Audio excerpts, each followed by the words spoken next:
I don't know. Maybe that's just me. Maybe that's a me problem. But she's a freaking genius. Sue me. The philosophical reason. I don't care where we get them, but I need them.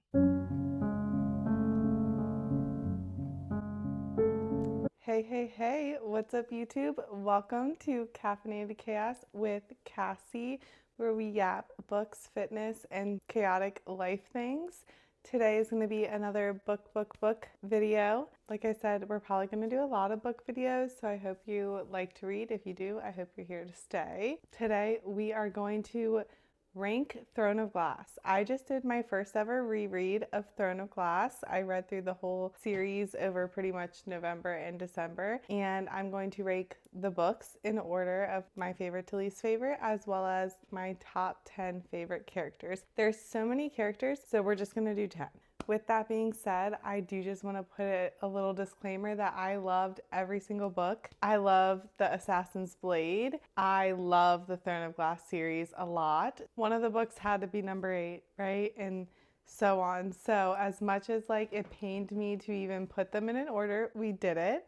I think it's pretty true to my feelings. It was really hard to pick top 10 characters if I'm being honest, especially after just finishing Kingdom of Ash last night. I love them all.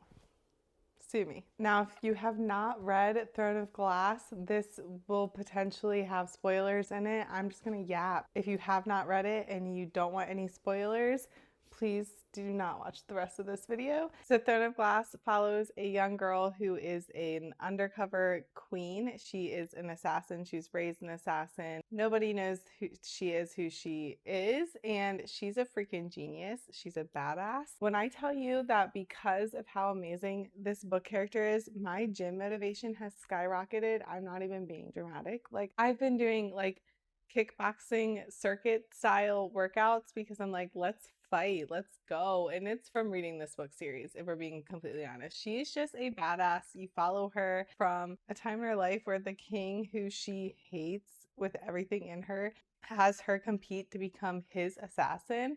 And that's like where the story begins. If you've read it, you know. If you haven't read it, please read it because it's amazing. So we're just going to go ahead and jump into ranking the books first. We're going to start at the bottom, save the best for last always. So at number 8, I'm just going to go ahead and the Assassin's Blade goes to number 8. And it's, once again, not because I didn't love it, but because your girl's not the biggest fan of like prequels.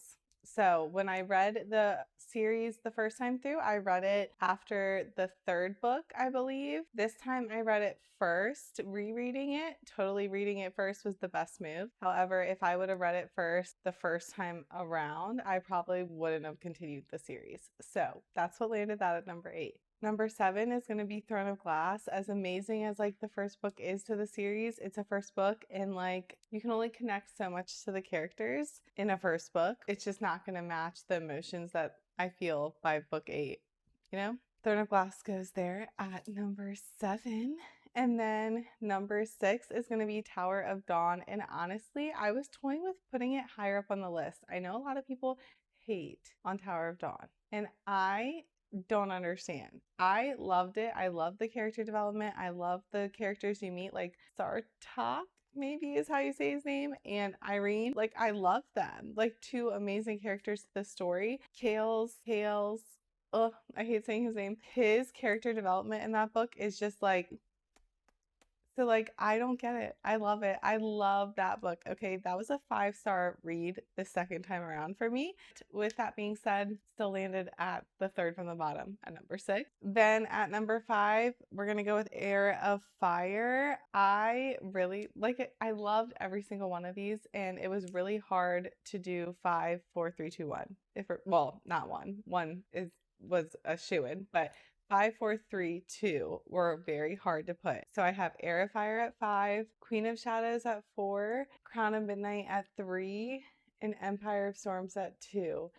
And as much as I wish I had like some really philosophical reason or like why did I choose this order, I went with my gut. Heir of Fire, the best part to me in that one is like getting introduced to Manon and like having that storyline come around. Queen of Shadows, I just really enjoy the side of Aelin. You kind of see there like the ruthlessness of her And then Crown of Midnight, honestly, that book just like sucked me in. I think the like romance aspect in Crown of Midnight was one of my favorites when I was reading the series for the first time through. I just remember vividly that that one gave me like all of the feels. Like I was enamored by this book.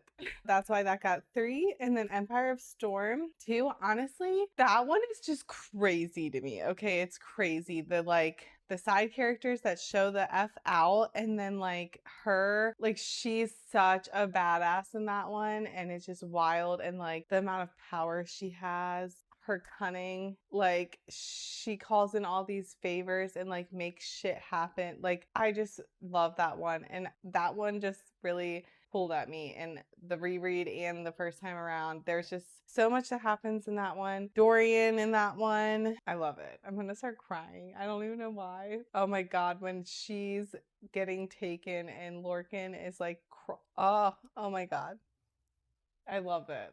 And then of course at number 1, the only one that can be at number 1 is Kingdom of Ash, because there are no words. There are no words to the magnificent way she ended it. She ended this story beautifully. The people we lost is heartbreaking, but in my opinion, we didn't lose. Like, I would have been devastated if, like, Aiden died, or Rowan, or Aelin, you know what I mean? So, like, she didn't kill someone that, like, made me not like the book, but she, like, gave it that intensity of the heartbreak that does happen. The sacrifice of the 13 is just like, damn, damn. My girls ride hard. That's the friends you need. And then the little like of Akatar in there is super cute. I loved that the first time around, loved it the second time around, and that's where they sit. So that's my ranking of the Throne of Glass series after my first reread. Can this change? Of course it can, because your girl likes to change her mind. But for now, this is where we're sitting after this first reread, and I'm so glad I chose to reread it.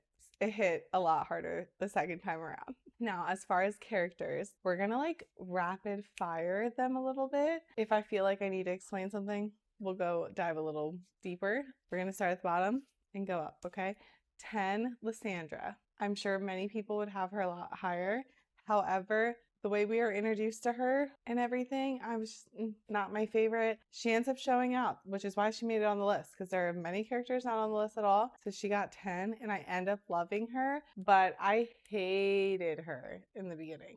9, Astrid. When I think of a ride or die, that's the bitch we're thinking of. All right, she is unmatched, BFF, no one like her. I love her. Number 8, Lorcan. I don't know why. I loved him the second time around. I don't remember how I felt about him. I feel like I just like didn't care about him the first time around, which I felt that way about a lot of the characters, I feel like. But the second time around, I instantly was like, I freaking love him. I don't know why. Number 7, Fenris.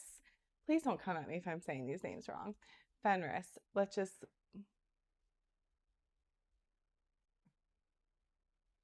if you know, you know. He has my heart, man. Has my heart. Number 6, Rowan, of course. I do love him. I do think out of all of the Sarah J. Maas, like what I would consider main characters, he is probably my least favorite book boy, but I still love him. I do still love him. I think it's just like he hangs back a lot. And like I get it because Aelin is a powerhouse, but like I like a little bit more like kind of like when we first meet him, I feel like he's gonna have that swagger and then he kind of falls back. I don't know. Maybe that's just me. Maybe that's a me problem. Number 5, my man Aiden. I love him. Love him. I don't think I cared about him much the first time through, the second time through. Love him. Him and Lysandra. So cute. End game. End game. Love them. Number 4, my girl Irene Towers. What a badass bitch, okay? Not even like Kingdom of Ash aside, Tower of Dawn, my girl is, I just freaking love her. Like, I think she is an underrated character in Throne of Glass, 1000%. Number 3, Dorian. I love Dorian. Dorian's number 1 boy in the Throne of Glass universe for me. Love him. I think that if we don't eventually get some type of Dorian, Manon, something, some type of spinoff, a standalone something. I don't know. Maybe they enter ACOTAR. Maybe they enter Crescent City. I don't care where we get them, but I need them. Number 2, this is probably going to be like controversial. Aylin. Aylin is number 2 for me because my girl Manon. My girl Manon is number 1. I love her, part probably because she's a witch, probably because she was like heartless and then grew a freaking heart. She's like the Grinch, like grew her freaking heart, man. I don't know the fact that she was still standing after the 13's, the 12 sacrifice. Like, my girl is bow down to Manon. So she's number 1. Aylin number 2. Obviously, if it wasn't Manon, Aylin would be number 1. Like, the stories about her. If she's not in your top 3, like, are you okay? Did you read Throne of Glass? Because she's amazing. And to think, when I first read this series, I couldn't give 2 F's about her at first. Crazy.